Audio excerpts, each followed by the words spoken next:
Hello again.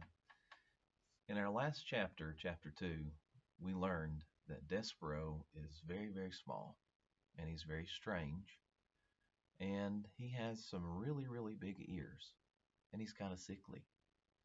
So, lots of people see Despero and they make comments about him. And he agrees. They're right.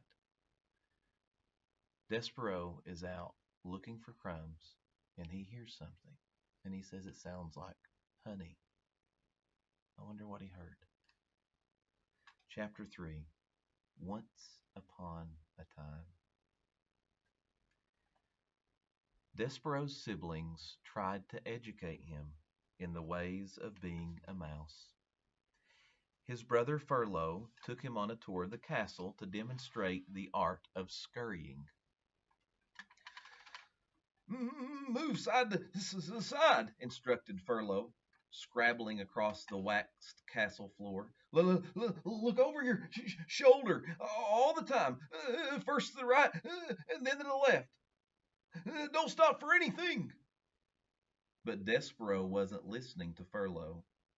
He was staring up at the light pouring in through the stained glass windows of the castle. He stood on his hind legs and held his handkerchief over his heart and stared up, up, up into the brilliant light. Furlough, he said, what is this thing? What are all of these colors? Are we in heaven? Cripes! Shouted Furlough from a far corner. Don't just stand there in the middle of the floor talking about heaven. Move! You're a mouse, not a man. You've got to scurry. What? Said Despero, still staring at the light. But Furlough was gone. He had, like a good mouse, disappeared into a hole in the molding. One time Despero's sister Merlot took him into the castle library, where light came streaming in through tall high windows and landed on the floor in bright yellow patches.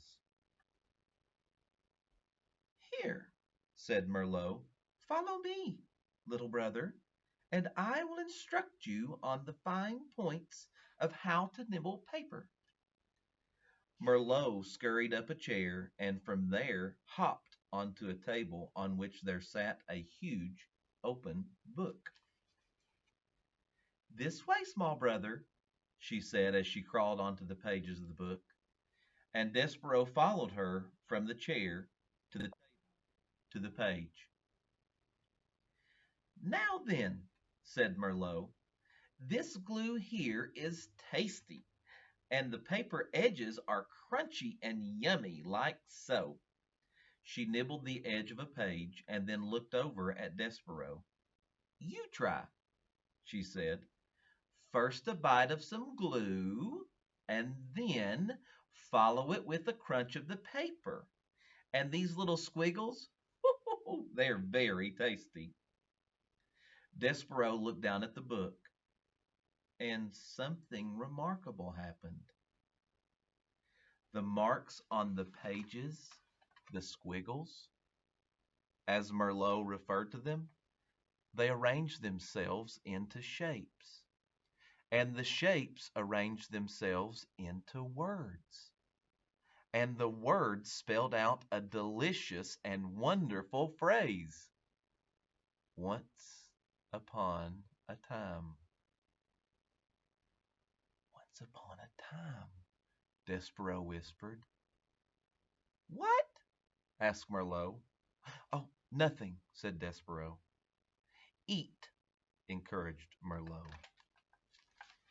There's Despero standing on the page of the book, and he can see what it says.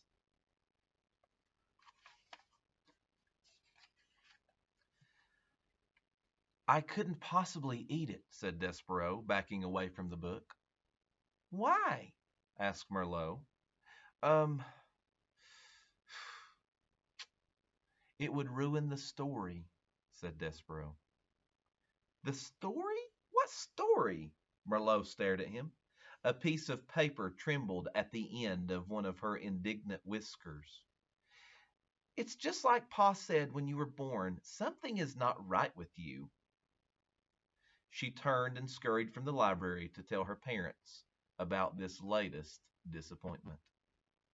Despero waited until she was gone, and then he reached out, and with one paw he touched those lovely words, once upon a time. Ooh, he shivered. He sneezed. He blew his nose into his handkerchief. Once upon a time, he said aloud, relishing the sound, and then tracing each word with his paw, he read the story of a beautiful princess and a brave knight who serves and honors her. Despero did not know it, but he would need very soon to be brave himself. Have I mentioned that beneath the castle there was a dungeon? In the dungeon there were rats, large rats, mean rats. Despero, reader, is destined to meet those rats. Reader, you must know that an interesting fate, sometimes involving rats and sometimes not, awaits almost everyone, mouse or man, who does not conform.